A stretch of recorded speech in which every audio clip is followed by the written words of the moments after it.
The president wants to give middle and lower income people $2,000. Well, he stressed the money would come, again, from tariffs on foreign goods, not taxpayer dollars. He says wealthy Americans would not qualify, though it's unclear who actually would. Trump is getting desperate. The polls are sliding, his support base is cracking, and the midterms are turning into a political nightmare.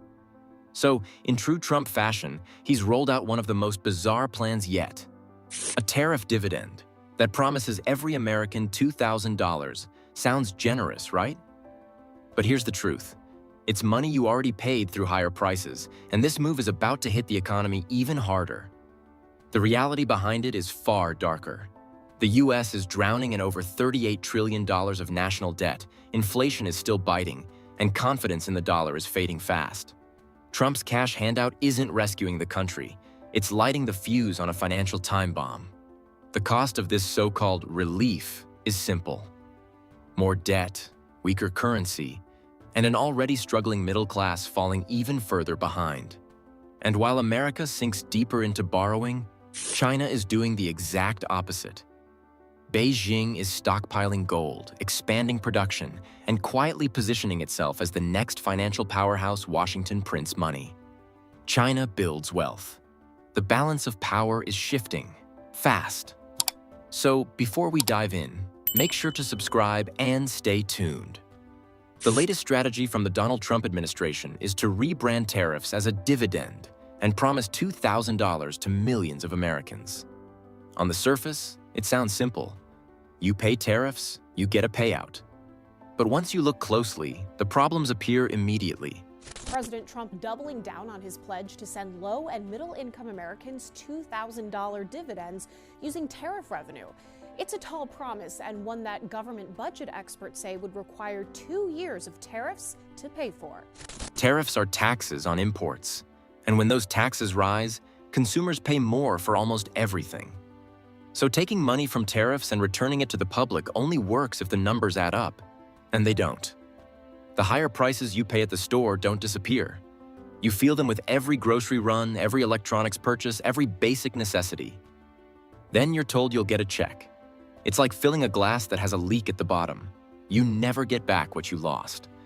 And here's what this means. The $2,000 payout is not an economic fix. It's a political move. It creates the appearance of generosity while the real pain, higher costs and shrinking purchasing power, continues in the background. You may feel relief for a moment when the money arrives, but the strain on the wider economy doesn't go away. Someone still pays the tariff bill. Someone still absorbs the inflation risk. And that someone is the American consumer. So why call a tax on trade a dividend right now? Because the administration is trying to rally domestic support at a time when Trump's approval ratings are low and the economy is showing clear signs of stress. And while Americans deal with rising prices, China is quietly preparing to benefit from the fallout, a story we'll return to later. The price Americans are paying for these tariffs becomes obvious once you look at the numbers experts disagree on the exact total. But every major analysis reaches the same conclusion. Tariffs come with a bill. The Peterson Institute estimates the typical household would pay about $2,000 a year under broad tariff plans. Yale's Budget Lab and other analysts project even larger hits when all 2025 tariffs are included. Some estimates reach around $3,800 per household. These costs show up in higher grocery bills, pricier electronics, and more expensive everyday necessities. So when Trump promises a $2,000 payout, it doesn't go far. And it certainly doesn't last. This looks temporary, a short-term boost that could easily end after the 2026 elections. For a family budgeting every dollar, these numbers are not abstract. This financial pressure becomes even clearer when you look at food. Tariffs raise prices in two ways. They increase the cost of imported food and inputs, and thus they give domestic producers room to raise their own prices. The hardest hit items are basic staples and animal products. Soybeans, corn, wheat, pork, beef, poultry, dairy, all of them feel the impact. Retaliatory tariffs make the situation worse. When trading partners respond, U.S. exporters lose markets, farmers lose demand, and those losses feed back into domestic prices. The Congressional Research Service shows that retaliatory duties heavily target soybeans, sorghum, wheat, and corn, commodities that feed both households and livestock chains. Take beef, for example. Prices were already climbing, and tariffs add even more pressure. A proposed 50% tariff on Brazilian beef would stack on top of existing duties, potentially pushing the total burden above 70%. Meanwhile, the U.S. cattle herd is at a 70-year low, meaning limited supply and higher costs. Ground beef reached about $6.10 per pound as of June 2025. When import costs rise, packers and grocers pass those increases directly to consumers. Even the burger at your backyard barbecue costs noticeably more. Coffee tells the same story. The U.S. relies heavily on imports from Brazil, Colombia, and Vietnam. Tariffs ranging from 10% to 50% on major producers are already in play. A pound of ground coffee hit $8.41 in July 2025, up 14.5% year over year. Roasters have responded with price hikes, recipe changes, or thinner margins. For you, that means your morning cup gets more expensive with almost no alternatives because the supply chain is almost entirely offshore. So who takes the biggest hit?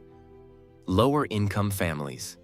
They spend a larger share of their income on food and basic goods, so tariffs act like a hidden sales tax that hits them hardest. Wealthier households feel the strain too, but they have far more room to adapt. The takeaway for you is simple. Tariffs don't hand you free money. They shift the cost onto consumers while protecting industries and filling government coffers. And the financial pain doesn't stop here. It gets much worse. The most alarming number is this. The U.S. added about $1 trillion in debt in just 71 days.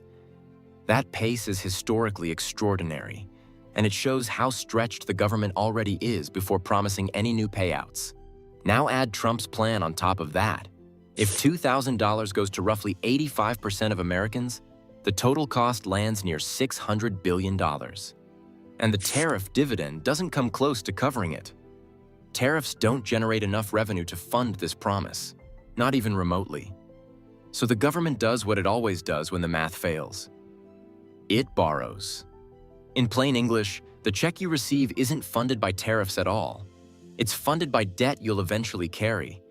The administration wants to present this as a dividend, but in reality, it's borrowing from the future to pay the present. The Treasury has no surplus. It has rising obligations.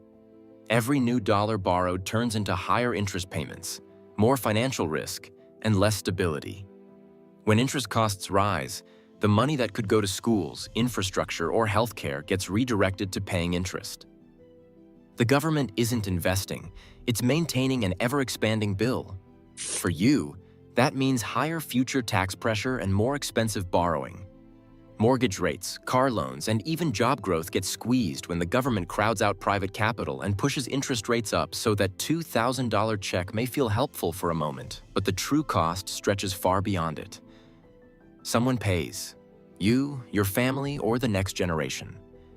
And while America piles on record debt just to stay afloat, China is doing the opposite, shoring up real assets and strengthening its financial position, ready to benefit when the U.S. system strains under its own weight. Here's where the winners and losers become clear, and it isn't balanced.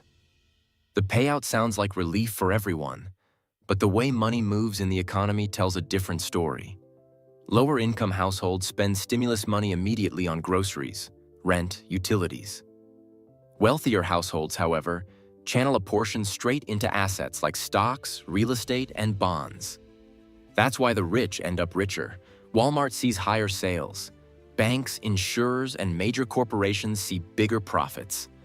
And within a short time, the money disappears from the hands of those who needed it most.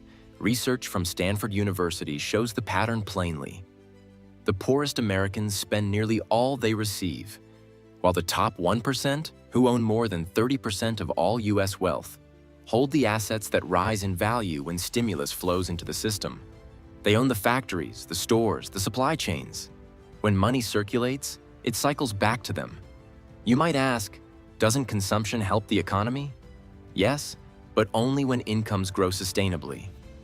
When consumption rises because prices are rising, not because people earn more, you don't get growth. You get inflation.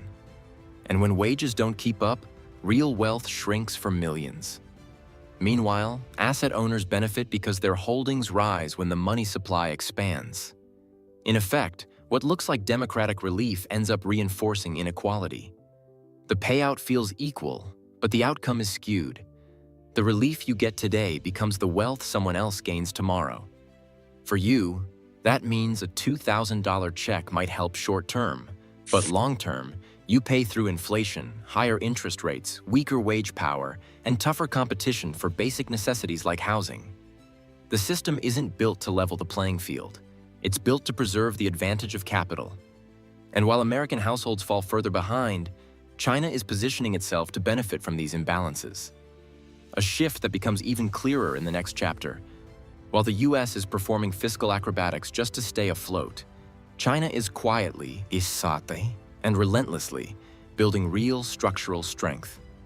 And nothing shows this shift more clearly than gold. China produced about 380 metric tons of gold in 2024, and by the third quarter of 2025, increased its official reserves to roughly 2,303.5 tons. As the world's largest gold producer and one of the fastest accumulators, Beijing is turning its vaults into a fortress, quite literally stacking gold bars while G7 nations stack debt. This isn't symbolic. Gold is a hard asset. It doesn't lose value when governments overspend, and it doesn't depend on political promises. By expanding both production and reserves, China is hedging against currency risk, reducing reliance on Western financial systems, and positioning itself for a world where the dollar's dominance weakens. Picture the contrast. In Washington, money is printed to fill budget holes. In Beijing, vaults are filling with physical metal, each bar a direct challenge to the G7's financial leverage. Every ton of gold China stores is a step away from the dollar-centric system the G7 depends on. And every new US payout funded by borrowing, not assets, pushes America deeper into vulnerability. If you were choosing where to stand at the end of this economic cycle, would you rather hold claims on borrowed dollars or tangible reserves held by a country preparing for a global reset? And here is where US weakness becomes China's opportunity, a shift that's accelerating faster than most people realize. The split between the two countries is widening. The US is pushing out more debt to stay afloat, while China is building real assets to strengthen its position.